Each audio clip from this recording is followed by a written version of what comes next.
ಓಂ ಶ್ರೀ ಗುರು ಬಸವಲಿಂಗಾಯ ನಮಃ. ದಿನಗಳೆದಂತೆ ಎಂ.ಬಿ. ಪಾಟೀಲರು ಮತ್ತಷ್ಟು ಇನ್ನಷ್ಟು ಗಟ್ಟಿಗೊಳ್ತಾ ಇದ್ದಾರೆ. ಇದಕ್ಕೆ ಮುಖ್ಯ ಕಾರಣ ಅಂದರೆ ಅವರು ಇತಿಹಾಸವನ್ನು ಅರ್ಥ ಮಾಡಿಕೊಂಡಿದ್ದಾರೆ, ವಚನಗಳನ್ನು ಓದಿಕೊಂಡಿದ್ದಾರೆ.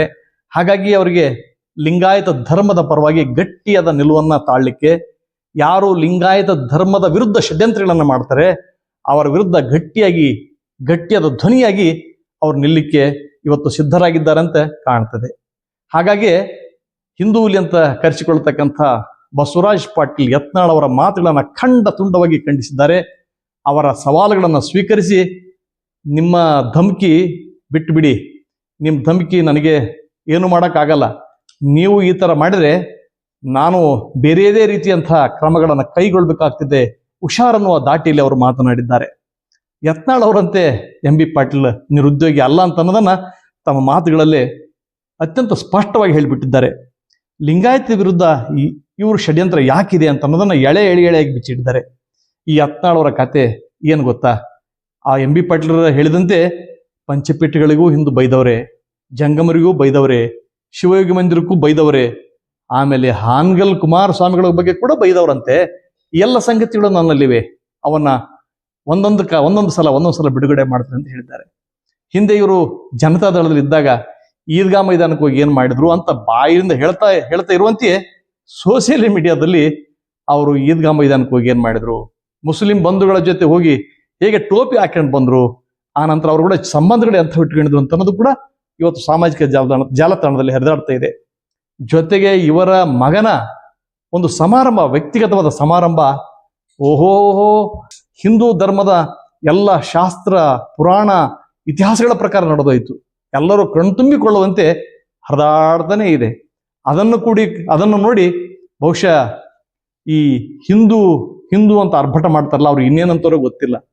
ಎಂ.ಬಿ. ಪಾಟೀಲರು ಅತ್ಯಂತ ಸ್ಪಷ್ಟವಾಗಿ ಹೇಳಿದ್ದಾರೆ. ಜಾಗತಿಕ ಲಿಂಗಾಯತ ಮಹಾಸಭೆಯು ಕೂಡ ಅದನ್ನು ಹೇಳಿದೆ. ಮೊನ್ನೆ ನಡೆದಂತಹ ಸಮಾವೇಶದಲ್ಲಿ ಮಠಾಧೀಶರ ಒಕ್ಕೂಟ ಕೂಡ ಅದನ್ನು ಹೇಳಿದೆ. ಏನಂದ್ರೆ, ನಾವು ಭಾರತದಲ್ಲಿ ವಾಸ ಮಾಡತಕ್ಕಂಥ ಪ್ರತಿಯೊಬ್ಬರು ಹಿಂದೂಗಳೇ, ಅದರಲ್ಲಿ ಎರಡು ಮಾತುಗಳಿಲ್ಲ. ಹೀಗೆ ಜೈನರು, ಸಿಖ್ರು, ಬೌದ್ಧರು ಇದ್ದಾರೋ ಹಾಗೆ ಲಿಂಗಾಯತ ಅನ್ನೋದು ಒಂದು ಪ್ರತ್ಯೇಕ ಅಸ್ತಿತ್ವ ಅಂತ ಹೇಳ್ತಾರೆ ಹೊರತು ನಾವು ಹಿಂದೂ ಅಲ್ಲ ಅಂತ ಎಲ್ಲೂ ಹೇಳಿಲ್ಲ. ಹಿಂದೊಮ್ಮೆ ವೀರಶೈವ ಮಹಾಸಭೆ ದಾವಣಗೆರೆಯಲ್ಲಿ ಸಮಾವೇಶಗೊಂಡಾಗ ಅಲ್ಲಿ ಕೂಡ ಅನೇಕ ಬಿಜೆಪಿ ನಾಯಕರಿದ್ರು, ವೀರಶೈವ ಧರ್ಮದ ಎಲ್ಲ ಮುಖಂಡರು ಅಲ್ಲಿದ್ರು. ಅವರು ಕೂಡ ಸ್ಪಷ್ಟವಾಗಿ ಹೇಳಿದ್ದಾರೆ, ನಾವು ಹಿಂದೂಗಳಲ್ಲ, ನಾವು ವೀರಶೈವ ಲಿಂಗಾಯತರು ಅಂತ ಹೇಳಿದ್ರು. ವೀರಶೈವ ಲಿಂಗಾಯತ ಅನ್ನೋದು ಅವ್ರ ಅಣ್ತಂಬರ ಜಗಳ ಇದೆ. ಅದು ಯಾವ ಸರಿ ಯಾವ ತಪ್ಪು ಅಂತ ಅನ್ನೋದು ಅವ್ರ ಮನೆಯಲ್ಲಿ ಕೂತು ತೀರ್ಮಾನ ಮಾಡ್ತಾರೆ. ಆದ್ರೆ ಈ ಯತ್ನಾಳ್ ಅಂತರು ಇದ್ದಾರಲ್ಲ, ಈಶ್ವರಪ್ಪ ಅಂತರು ಇದ್ದಾರಲ್ಲ, ಇವರಿಬ್ಬರು ನಿರುದ್ಯೋಗಿ ಆಗಿದ್ದಾರೆ. ಇವರಿಬ್ಬರು ಪಕ್ಷದಿಂದ ಉಚ್ಚಾಟಿತಗೊಂಡಿದ್ದಾರೆ. ಹಾಗಾಗಿ ಅವರು ಬಾಯಿಗೆ ಏನ್ ಬರುತ್ತೋ ಅದನ್ನ ಹೇಳುವಂತ ಎತ್ತುಗಡೆಯವರು ತೊಡಗಿದ್ದಾರೆ. ಇಷ್ಟೆಲ್ಲ ಲಿಂಗಾಯತ ಧರ್ಮವನ್ನು ವಿರೋಧ ಮಾಡ್ತಕ್ಕಂಥ ಈ ಯತ್ನಾಳ್ ಸಾಹೇಬರು ಒಂದು ಗಮನಿಸಬೇಕು.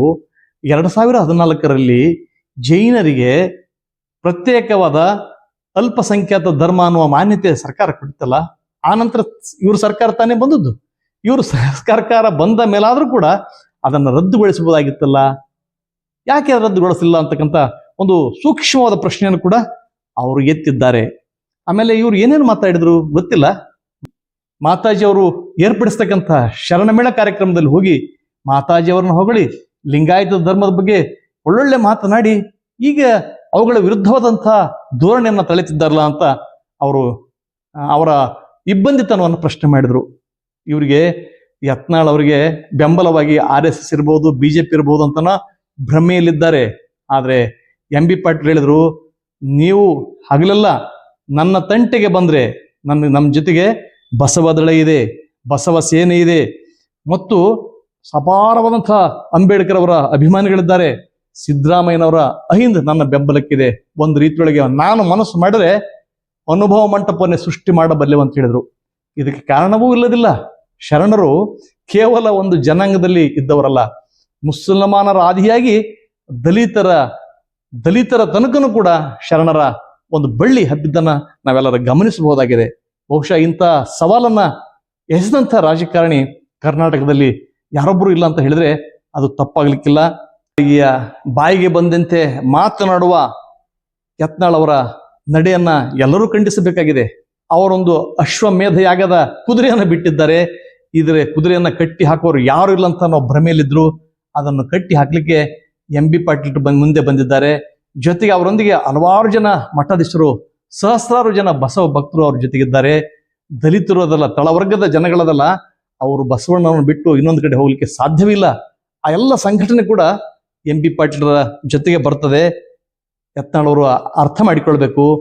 ಜಾತಿ ವಿಡಿದು ಸೂತಕವ ನರಸುವೆ, ಜ್ಯೋತಿ ಹಿಡಿದು ಕತ್ತಲೆ ನರಸುವೆ, ಇದೇಕೋ ಮರಳು ಮಾನವ ಜಾತಿಯಲ್ಲಿ ಅದಕ್ಕೆ ನಂಬೆ. ಇವರಿಗೆ ಒಂಥರ ಭ್ರಮೆ ಹೊಕ್ಕಿದೆ, ಜಾತಿಯ ಭ್ರಮೆ ಹೊಕ್ಕಿದೆ ಮತ್ತು ಧರ್ಮದ ಭ್ರಮೆ ಹೊಕ್ಕಿದೆ. ಈ ಧರ್ಮದ ಭ್ರಮೆಯಿಂದ ಅವ್ರು ಹೊರಗಡೆ ಬರಬೇಕು. ಧರ್ಮದ ಭ್ರಮೆಯಿಂದ ಇವರು ಯಾವತ್ತೂ ಹೊರಗೆ ಬರೋದಿಲ್ವೋ ಇವರು ಮನುಷ್ಯರಾಗಲಿಕ್ಕೆ ಸಾಧ್ಯ ಆಗೋದಿಲ್ಲ. ಇವರು ಮನುಷ್ಯರಾಗಲಿ ಅಂತಕ್ಕಂಥ ಭಾವನೆ ನನ್ನಂತವನಿಗೆ ಇದೆ. ಆಮೇಲೆ ಬಸವಣ್ಣವರ ಒಂದು ವಚನದಲ್ಲಿ ಬರುತ್ತೆ, ನನಗೆ ನಾನೇ ಹಾಗೆ ನೋಡ, ನನಗೆ ನಾನೇ ಕಳೆ ನೋಡ ಅಂತ ಹೇಳ್ತಾರೆ.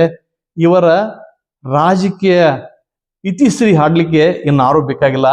ಅವರ ನಾಲಿಗೆ ಅವರ ರಾಜಕೀಯ ಇತಿಶ್ರೀಯನ್ನು ಹಾಡಬಲ್ಲದು.